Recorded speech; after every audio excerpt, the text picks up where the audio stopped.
औज़ुबिल्लाहिमिनश्शैतानिर्रजीम बिस्मिल्लाहिर्रहमानिर्रहीम। अल्लाह के नाम से शुरू करता हूँ जो बड़ा मेहरबान और नहायत रहम करने वाला है। हमारे सब्जेक्ट का नाम एजुकेशनल लीडरशिप एंड मैनेजमेंट है और ये बीएड का कोर्स है जिसका कोर्स कोड नंबर 8605 है। और हम इधर इसके चैप्टर नंबर 9 यानी कि लास्ट चैप्टर को पढ़ने जा रहे हैं जिसका नाम है एवेल्यूएशन मैनेजमेंट सिस्टम। और ये हमारी जो यूनिवर्सिटी है इसका नाम अल्लामा इकबाल ओपन यूनिवर्सिटी है। तो आइए स्टूडेंट शुरू करते हैं। सबसे पहले हम इसका इंट्रोडक्शन देख लेते हैं। ये क्या है जी? The major purpose of all schools and other education institutions should be to contribute to the development of dynamic self-renewing society by assuming a majority role in preparing the citizen and especially the children and youth to participate in the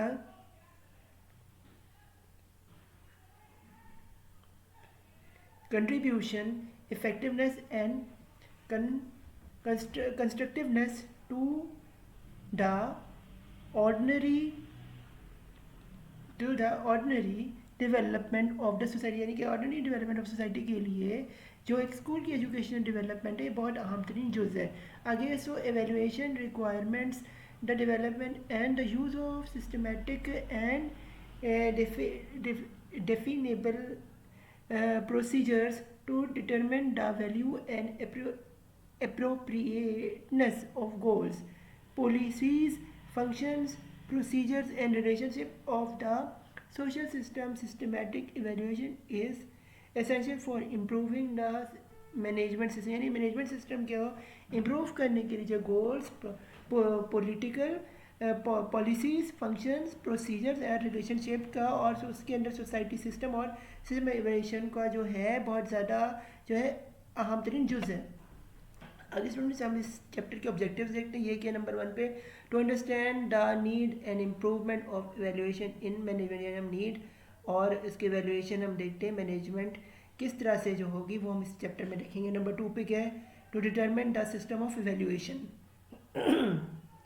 फिर हम देखेंगे number 3 पे to understand the criteria of evaluation, ये criteria क्या है evaluation करने का।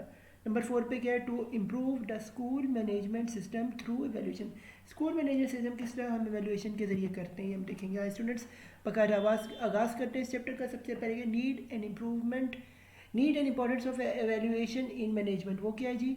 Evaluation is often overlooked in day-to-day affairs of the school system, school systems के day-to-day affairs से related है। in reality हकीकतन the ongoing evaluation programs, personal and activities may be on one of the most important aspects of the quality of the effort being extended by the organization। एक organization का बड़ा ज़्यादा अहम तरीन जुज़ होता है इसके एफर्ट को उसके प्रोग्राम के हिसाब से, एक्टिविटीज़ के हिसाब से कंकर्ट करके देखना। आगे क्या है? Evaluation is a process of delineating, obtaining and providing useful information, यानी से यूजफुल इंफॉर्मेशन। फिर है फॉर जजमेंट डिसीजंस ऑल्टरनेटिव, ये किसी ने कहा था 1971 में। फिर in other words evaluation is a mechanism for generating data on which decisions can be, जिससे डिसीजन क्या है बनते हैं। फिर है इसे हम एवेल्यूएशन कहते हैं। फिर है if performance at the most objective level alternative situations and data can be examine, जिसे ऑब्जेक्टिव एग्जामिन किए जाते हैं। And the most appealing production decision is possible for the personal change with the decision, personal change जो है उसके साथ decisions भी जो है वो बदलते हैं वक्त फ़वक्त। आए स्टूडेंट्स आगे देखते हैं। ये जी सिस्टम ऑफ इवेल्यूएशन, ये कि CIPP, ये क्या है? Doctor Daniel Stufflebeam of Ohio State University development CIPP उन्होंने ये डेवलप किया था, जिसमें क्या an acronym for context input process and product type of program evaluation during the late 1960s and early 1970s। इसमें क्या है? ए पे कॉन्टेक्स्टिव इवेल्यूएशन, नंबर 2 पे क्या है? इनपुट इवेल्यूएशन, नंबर 3 पे क्या है? प्रोसेस इवेल्यूएशन, नंबर डी पे क्या है? Product evaluation. ये 4 चूज थे। इन सब ने उन्होंने बताया कि कॉन्टेक्स्ट जो होता है नहीं पढ़ाने का जो आपका सिलेबस होता है उसमें क्या उसको कैसे इवेल्यूएट करें, फिर इनपुट बच्चा कैसे इनपुट देता है उसको कैसे इवेल्यूएट, फिर प्रोग्रेस प्रोग्रेस से हम देखते हैं बच्चे की प्रोग्रेस की स्टडी की है कि नहीं। फिर नंबर 3 पे क्या है, प्रोडक्ट है या नहीं है, उसको हम देखने फिर है जी। फिर स्टूडेंट्स हमारे पास आ रहा है क्राइटेरिया ऑफ एवेल्यूएशन। इसमें क्या है जी, commitment to increasing accountability through managing a program. Evaluation does not begin or end at either the building or central office level of a school and directs operation, यानी कि direct operation के ज़रिए जो है प्रोग्राम और इसके valuation को जो बिल्डअप हम करते हैं आगे के proactive as opposed to an reactive school direction with encouraging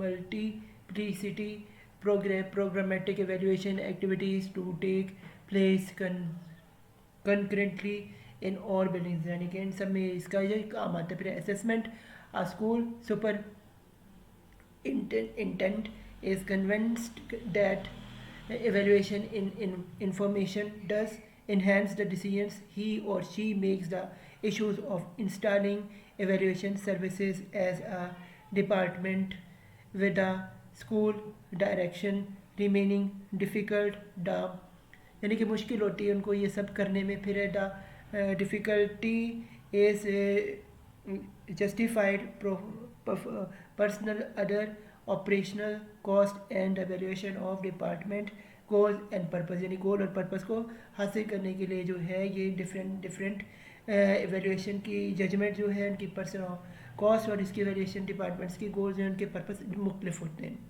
आगे स्टूडेंट समझाना ये है जी इम्प्रूविंग मैनेजमेंट थ्रू एवेल्यूएशन। इसमें क्या है जी, नंबर 1 पे गोबा एंड स्टूफली ब्रा among other have regarding evaluation as a tool that should be used by educational management in making decisions about educational programs and processes। education program और processes के अंदर जो है उसकी जो है ये टूल्स जो हैं एजुकेशन मैनेजमेंट के वो इस्तेमाल होते हैं ताकि डिसीजन को लिए मेक किए गए हैं। फिर है जी the activities consist simple in the getting in combining of performance data with weighting set of goal scales to yield others compare on national ratings and the justification of, यानी कि इसमें कौन सी जस्टिफिकेशन होती है ना वो मंडे जैसे है। नंबर 1 पे क्या डाटा गैदरिंग, डाटा कैसे गेट कैसे इंस्ट्रूमेंट्स का, यानी कि जिन चीज़ों को का उन्होंने जांच पड़ताल करनी। फिर बी पे द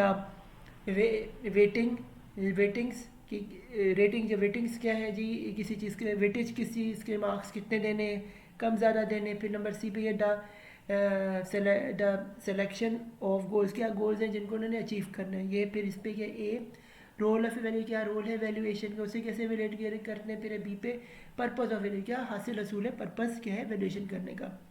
आगे स्टूडेंट्स हम चलते हैं इसमें देखते हैं सबसे पहले रोल ऑफ वैल्यूएशन को। इसमें क्या है जी द 6 स्टेप्स यानी कि 6 स्टेप्स हैं जो मंडे जैन है। नंबर 1 पे क्या है state the decision institution situation in question form, यानी कि ये क्वेश्चन फॉर्म में होता है। नंबर 2 पे क्या है specific authority and responsibility for making the decision, responsibility और मेकिंग डिसीजन की किस तरह करते हैं। फिर है जी फॉर्मूले डिसीजन ऑल्टरनेटिव, यानी डिसीजन मेकिंग के ऑल्टरनेटिव कैसे करते हैं। फिर है जी specific criteria which will be employed in assessment alternative, यानी असेसमेंट ऑल्टरनेटिव किस तरह क्या उसके क्राइटेरिया जिसके ज़रिए असेस करते हैं। फिर है जी determine decision rules for use in selection in alternative, selection alternative करने के लिए क्या यूज़ रेगुलेशन की जाती है। फिर है नंबर 6 पे estimate the timing of the decision. Stephen 1971 उसने कहा था कि क्या एस्टिमेट करने कैसे डिसीजन बनाने, रूल्स ऑफ एवेल्यूएशन। आगे चलते हैं जी, इसी को फर्दर हम देख रहे हैं, ये कंटिन्यू करें। Teachers, supervisors, administrators and citizen group need reliable information related to, यानी कि इन सबको जो है रिलायबल इंफॉर्मेशन चाहिए जो कि वो एक सोसाइटी का हिस्सा होता है। नंबर 1 पे क्या है व्हाट डिड और डिड डू नॉट वर्क और वर्क वेल। फिर है वाई इट वर्क और did not work satisfactory and modification done that may be need, कौन सी मॉडिफिकेशन जो है उसको ज़रूरत है। तो यहाँ पे स्टूडेंट्स हमारा चैप्टर और हमारा पूरे का पूरा जो सिलेबस था, बल्कि पूरे के पूरे लेक्चर जो थे 8605 आपके कोर्स के ख़त्म होते एख्ताम पजीर होते बी.एड के। फ़ी अमान अल्लाह, good luck to your exams. मेरे चैनल मोहम्मद सफ़ा को सब्सक्राइब करें, मुझे सपोर्ट करें, ताकि मैं आपके लिए और भी एजुकेशन वीडियोस बना सकूं और आप इससे मुस्तफ़ीद हों।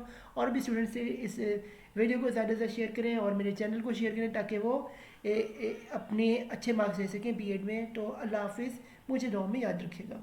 अल्लाह हम सबका हामी नासिर हो।